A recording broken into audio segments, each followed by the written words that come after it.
Hey everybody, we're back working on the wagon again today, and today we're going to take care of the wiper system. So this is the traditional wiper assembly that comes in these A bodies. It's, just like you guys have seen. I think it's what, two speeds, slow and slow, with the integrated pump. And so I went to Detroit Speed and Engineering and got one of their upgraded wiper motors, which has got 5 intermittent settings, a low and a high, and it also has a washer pump that's an add-on kit. I didn't get that, but I didn't think I needed it. So I'll show you guys what we've got going on here, and you can see if it's something you're interested in. All right, guys, so what we got here is the wiper motor kit for the 68 to 72 A body from Detroit Speed and Engineering. I got this one because it's got the intermittent wiper, so it'll be more like a modern setup. So it's got 5 delays, a low and a high. It has an optional windshield washer pump, but I didn't get that because I just didn't feel like messing with that right now. So it comes with a new motor, obviously, and all the wiring harness you need. The mounting pieces you need, a controller over here, and then this plate is going to replace the existing switch with our new switch in the same location. So we're going to go ahead and start throwing this together. Okay, so we ran into our first issue. This is the bracket that came with the kit. I don't know what it's for, but it's not for an A body.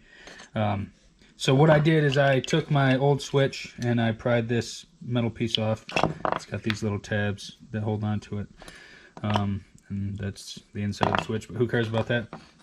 So you can see when they're side by side, these tabs are longer and they're at an angle, so if they were mounted in the car, it would be off like that. And I don't know what's the deal with that, but whatever, we'll make this work. So like I said, I pulled this apart and then I drilled a hole in it. It's got this tang, whatever you want to call it here, so that'll fit nicely there. It won't look the prettiest, but that's all right. I mean, we're not going to impress anybody at a beauty contest anyways, so we'll go ahead and throw this stuff in there. So here's what we've got now that everything's installed. This is the new wiper motor. As you can see, everything's hooked up, and it is functional, so we got that going for us. It's a much smaller unit, so it gives you some more clearance for things in there, accessing things or whatever else you got to do. I made some modifications to mine to get everything to work. So this setup is obviously not for the hidden wipers or parkable wipers, whatever you want to call them. This is the arm that came with it, but I didn't like how it left my wipers in the park position, so I swapped this out for the original arm. You can see that right here. So I put the original arm back on it. I had to drill it out because it's now just a round hole instead of that slotted arm. And as you can see, this is where it puts the wiper motors. And then we'll show you underneath. Here we go. So this is everything installed. I thought this was a neat idea. This is the controller, and it mounts to the steering column mount. So I thought that was kind of slick, and this wire runs over to the switch. This one runs out to the wiper motor, and then here's the one like I was talking about for the windshield washer pump. I tied that up over here out of the way because I'm not going to do that for right now. And then here's the switch with all the settings. It rotates between the 7 settings, and then if you push, that is the windshield washer function. We'll show you guys the various speeds if you're interested and that kind of thing. Here's the various speeds. Sorry about the cooling fans there on for background noise. So here's the first intermittent setting. Pretty slow, obviously.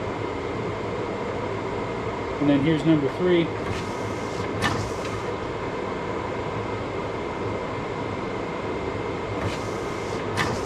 And number 5, not quite low, but getting close. And then it also has a low, which is this speed, and a high, which is that speed, obviously.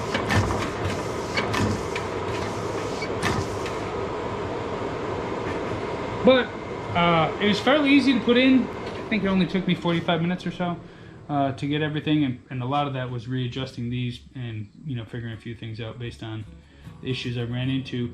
But overall, I think it's going to be a nice option, especially for those longer road trips, you know, when you never know what weather you're going to run into. So appreciate you guys watching. If you have any questions, please drop them below in the comment box, and we'll see you next time.